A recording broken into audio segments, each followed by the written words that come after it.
لیکن اگر اپنا فائدہ حاصل کرنے میں قوم کا مفاد ختم ہو رہا ہے، قوم کے مفاد پہ چوٹ پڑ رہی ہے، قوم کا نقصان ہو رہا ہے، تو اپنا فائدہ چھوڑ دینا چاہیے۔ اور اگر کوئی شخص اپنے فائدے کے لیے قوم کا نقصان کر رہا ہے، اختلاف بڑھ رہا ہے، بڑھنے دو، ہماری کرسی نہیں جانی چاہیے، جن کی سوچ یہ ہوتی ہے تو پھر ایسے لوگ مسجدوں کو، ہر خیر کی جگہوں کو چھوڑ دیتے ہیں۔ آپ اور ہم جانتے ہیں حضرت علی رضی اللہ تعالیٰ عنہ 47 ہجری میں ان کو شہید کر دیا گیا۔ اس کے بعد خلافت انہی کے صاحبزادے نواسہ رسول حضرت حسن رضی اللہ عنہ کے ہاتھ میں آئی۔ 6 مہینہ خلیفہ رہے۔ 6 مہینے کے اندر یہ محسوس کر لیا کہ اگر میں خلیفہ رہا تو مسلمان کی جماعتیں 2 دھڑوں میں بٹ جائیں گی، ایک جماعت میری طرف ہو جائے گی، ایک حضرت معاویہ کی طرف ہو جائے گی، اور یہ بھی ڈر ہے کہ آئندہ چل کر دونوں آپس میں لڑ پڑیں، مسلمانوں کا قتل و خون ہوگا۔ کل تک جو لوگ مل کر کے آپس میں دشمنوں سے مقابلہ کرتے تھے اب آپس میں ہی لڑ پڑیں گے۔ حضرت حسن رضی اللہ عنہ نے کیا کیا؟ اپنی کرسی بچانے کے لیے، اپنی خلافت بچانے کے لیے ڈٹے رہے؟ نہیں، بلکہ اپنے فائدے کو قربان کر دیا قوم کے فائدے کے لیے، اور خلافت حضرت معاویہ رضی اللہ عنہ کے حوالے کر دی کہ آج سے تم خلافت کرو لیکن قوم کا نقصان نہیں ہونا چاہیے۔ تو اسلامی بھائیوں، اگر ہم اپنے مفاد کو قربان کر دیں قوم کے مفاد کے لیے تو اللہ رب العالمین کی رحمتیں، برکتیں، ساری چیزیں ملیں گی اور سکون ملے گا اور قوم کا بھی فائدہ ہوگا۔ یہ ساری چیزیں جب ختم ہو جاتی ہیں تب ایک انسان جو ہے ہر چیز میں کمیاں نکال کر اور دور ہونا چاہتا ہے۔ اسی طریقے سے ایک اور سبب ہے خود پسندی، انا۔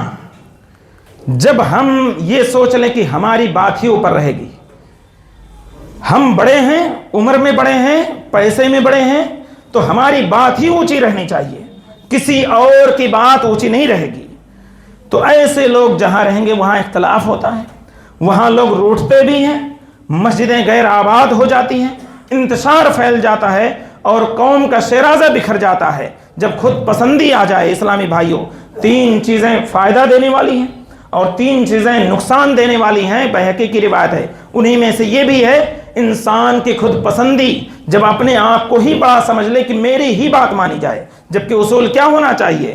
جس کی بات قرآن و حدیث کے مطابق ہوگی، سلف کے مطابق ہوگی، جس کی بات حق ہوگی اس کی بات لی جائے گی۔ یہ دل میں کر لیں تو پھر یہ روٹنا منانا یہ ساری چیزیں ختم ہو جائیں گی۔ اسلامی بھائیوں، جانتے ہیں اخلاص والوں کی کیا نشانی ہوتی ہے؟ جو لوگ مخلص ہوتے ہیں، سچے ہوتے ہیں، نیکوکار ہوتے ہیں، ان کی کیا نشانی ہوتی ہے؟ 3 نشانیاں میں آپ کے سامنے بیان کر کے اپنی بات مکمل کر دوں گا۔ مخلص لوگوں کی یہ نشانی ہوتی ہے کہ جو لوگ اللہ کی رضا چاہتے ہیں نا تو سب سے زیادہ وہ محبت اللہ سے کرتے ہیں، سب سے زیادہ محبت اللہ سے، اس کے رسول سے کرتے ہیں۔ اب اللہ اور اس کے رسول سے جب محبت کرتے ہیں تو اس کی رضا کے لیے، اس کی محبت کے لیے اگر انہیں اعلیٰ سے اعلیٰ کام کرنا پڑے یا چھوٹا سے چھوٹا کام کرنا پڑے، سارے کام کو کر گزرتے ہیں۔ وہاں انا کا مسئلہ نہیں بناتے ہیں، وہ یہ نہیں دیکھتے کہ یہ کام میرے معیار کا ہے کہ نہیں ہے، میرا اس جگہ کھڑا ہونا درست ہے کہ نہیں، یہ سب کچھ نہیں دیکھتے ہیں۔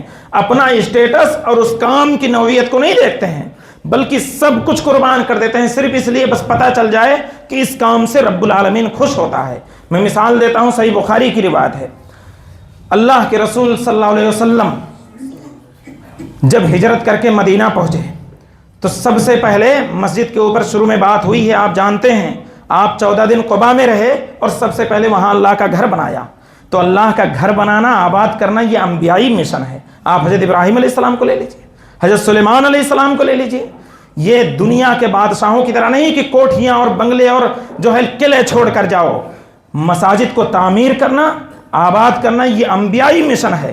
تو اللہ کے رسول صلی اللہ علیہ وسلم نے مدینہ میں پہنچ کر کے 2 یتیم بچوں سے مسجد کے لیے جگہ خریدی، اور خریدنے کے بعد آپ صلی اللہ علیہ وسلم ایسا نہیں کہ ہاتھ پہ ہاتھ دھرے بیٹھے رہے یا نگرانی کرتے رہے اور صحابہ کو مزدوری پر لگا دیا، بلکہ آپ صلی اللہ علیہ وسلم بھی اینٹ اور گارے خود ڈھوتے رہے، اینٹ اور گارے خود ڈھو رہے ہیں، جبکہ آپ کا مقام کیا ہے؟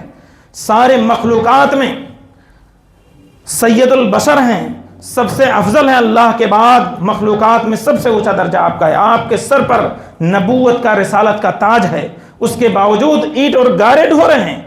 اور یہ نہیں سوچ رہے ہیں کہ میں نبی ہوں اور یہ کام میرے لیے مناسب نہیں ہے، بلکہ بس یہ تھا کہ اس کام سے اللہ راضی ہوتا ہے، پھر اس کو کر گزرا آپ نے، اور آپ نے دعائیں دیں، اللہم لا عیش الا عیش الآخرہ فاغفر الانصار والمہاجرہ، اے اللہ اصل اجر تو آخرت کا اجر ہے، اصل اجرت تو آخرت میں ملے گی، تو میرے دونوں جانثاروں کو، انصار و مہاجرین دونوں کو بخش دے۔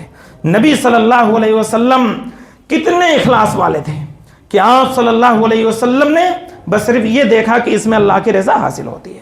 اسی طریقے سے غزوہ خندق کے موقع پر جب خندق کی کھدائی ہو رہی تھی، صحابہ کرام خندق کھود رہے تھے، آپ صلی اللہ علیہ وسلم مٹی اٹھا کے منتقل کر رہے تھے۔ برا بن عازب رضی اللہ عنہ کہتے ہیں، رأیت رسول اللہ صلی اللہ علیہ وسلم یوم الاحزاب قد ینقل التراب وقد وارت تراب بیاض بطنہ، کہ میں نے نبی صلی اللہ علیہ وسلم کو دیکھا کہ آپ مٹی اٹھا رہے ہیں، صحابہ جو خندق کھود رہے ہیں، گڑھا کھود رہے ہیں، ان میں سے مٹی اٹھا رہے ہیں، اور آپ کے بطن، جو آپ کا بطن مبارک تھا، گورے گورے بطن مبارک کو مٹی نے ڈھانپ لیا تھا مٹی ڈھونے کی وجہ سے۔ آپ اس واقعے سے اندازہ لگائیں کہ امام الانبیاء ہیں، صرف یہ ہے کہ اللہ اس سے خوش ہوتا ہے، وہ کام کر رہے ہیں، ذرا سا احساس نہیں ہے کہ میں تو نبی ہوں۔ اسلامی بھائیوں، تو کسی کے ذہن میں نہیں آنا چاہیے، جو اخلاص والے لوگ ہوتے ہیں، مخلص لوگ جو ہوتے ہیں، اللہ کے لیے جو کام کرتے ہیں، وہ کسی بھی چیز کو آڑے نہیں آنے دیتے، فلاں کو آڑے، فلاں کی بات کو آڑے نہیں آنے دیتے، وہ کام کر گزرتے ہیں۔ اسی طریقے سے مخلص جو لوگ ہوتے ہیں نا، وہ نیکیاں کر کے بھی ڈرتے رہتے ہیں۔ وہ کس بات سے ڈرتے ہیں؟ کہ کہیں ایسا نہ ہو کہ میری عبادت رد کر دی جائے۔ وہ ایسا نہیں ہے کہ ذرا سی عبادت کی اور پھر اب دوسروں کو انسانی سمجھنا چھوڑ دیں، ایسا نہیں کرتے ہیں۔ کتنے ایسے لوگ ہیں کہ نیکی کا خمار چڑھتا ہے، ایسا چڑھتا ہے کہ دوسروں پر کفر و شرک کے فتوے بات بات پر لگانا شروع کر دیتے ہیں، جبکہ جہالت نہیں دور کی ہوتی ہے، ذرا سی بات پر جو ہے کفر و شرک کے فتوے لگاتے ہیں اور انسانی سمجھنا چھوڑ دیتے ہیں۔ جو لوگ عادت کی بنا پر عبادت کرتے ہیں، جبکہ اللہ رب العالمین کا ارشاد ہے، والذین یؤتون ما آتوا وقلوبهم وجلة انہم الی ربہم راجعون، کہ جن لوگوں کو اللہ نے جو مال و دولت دے رکھا ہے اس میں سے دیتے ہیں اور خرچ کرنے کے بعد بھی ڈرتے رہتے ہیں، خرچ کرنے کے بعد ڈرتے ہیں، اللہ کی راہ میں دینے کے بعد ڈرتے ہیں۔ اما عائشہ رضی اللہ عنہ نے پوچھا، جامع ترمذی کی روایت ہے، کہ اللہ کے رسول کون لوگ ہیں جو اللہ کی راہ میں خرچ بھی کرتے ہیں پھر بھی ڈرتے ہیں؟ کیا اس سے مراد وہ لوگ ہیں الذین یشربون الخمر، جو شراب پیتے ہیں، ویسرقون، جو چوریاں کرتے ہیں، کہ وہ اللہ کی راہ میں دینے کے بعد ڈرتے ہیں؟ تو آپ صلی اللہ علیہ وسلم نے فرمایا، اے بنت صدیق، اس سے وہ لوگ مراد نہیں ہیں، بلکہ اس سے تو اللہ والے مراد ہیں، جو لوگ وَلَٰكِنَّ الَّذِينَ يَتَصَدَّقُونَ وَيُصَلُّونَ، جو صدقہ بھی کرتے ہیں، نمازیں بھی پڑھتے ہیں، وَلَٰكِنْ يَخَافُونَ أَلَّا يُقْبَلَ مِنْهُمْ، لیکن ڈرتے اس بات سے کہیں اللہ ان کی نیکیاں رد نہ کر دے۔ تو جو لوگ مخلص ہوتے ہیں نا، وہ ڈرتے ہیں، وہ تان و تشنیع کی باتیں نہیں کرتے ہیں۔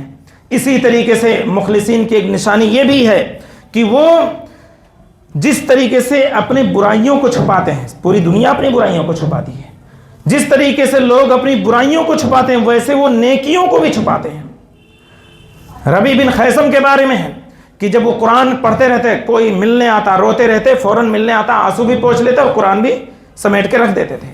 اور آج ریاکاری کا دور ہے، آج جو میڈیا کا دور ہے نا، کہہ لیجئے ریاکاری کا دور ہے، ذرا سی بات کو میڈیا پر ہم ڈالتے ہیں، ذرا کسی کو ہم صدقہ دے رہے ہیں اس کی تصویر لے کر کے میڈیا پر ڈالتے ہیں، کسی کو کھانا کھلا رہے ہیں، کوئی نیک کام کر رہے ہیں۔ آج تو ریاکاری کا دور اتنا ہو چکا ہے کہ حرم میں جا کر کے بھی لوگ سیلفیاں بناتے ہیں، اللہ ماشاءاللہ 99% لوگ، اور تصویریں ڈالتے ہیں، دیکھو ہم حج کرنے آئے ہیں، عمرہ کرنے آئے ہیں۔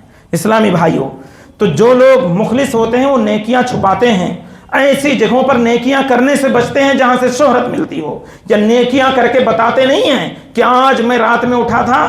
دیکھیے تہجد جو لوگ پڑھتے ہیں، بہت سے ایسے ریاکار مل جائیں گے جو لوگوں کو بتانا چاہتے ہیں کہ میں تہجد پڑھتا تھا، ڈائریکٹ تو نہیں کہتے ہیں کہ میں تہجد پڑھتا تھا، تو کہتے ہیں آج رات میں اٹھا تھا تہجد کے لیے تو کتے بھوک رہے تھے، بتانا تہجد کو ہے، کتے کاڑ لیتے ہیں۔ تو اس طریقے سے لوگ جو ہے اپنے نیکیوں کو گناتے ہیں۔ تو نیکیاں چھپانا یہ مخلصین کی نشانی ہے۔ اکتم حسناتک کما تکتم سیئاتک، ایسے ہی اپنی نیکیوں کو چھپاؤ جیسے برائیوں کو چھپاتے ہو۔ اسلامی بھائیوں، تو میں یہ کہنا چاہتا ہوں کہ ہم مخلص بنیں، اللہ کے گھر کے لیے مخلص بنیں، اخلاص والے بنیں، اللہ کے گھر سے لگاؤ پیدا کریں۔ اللہ رب العالمین ہماری نیکیوں کو قبول فرمائے۔ آمین۔ اقول قولی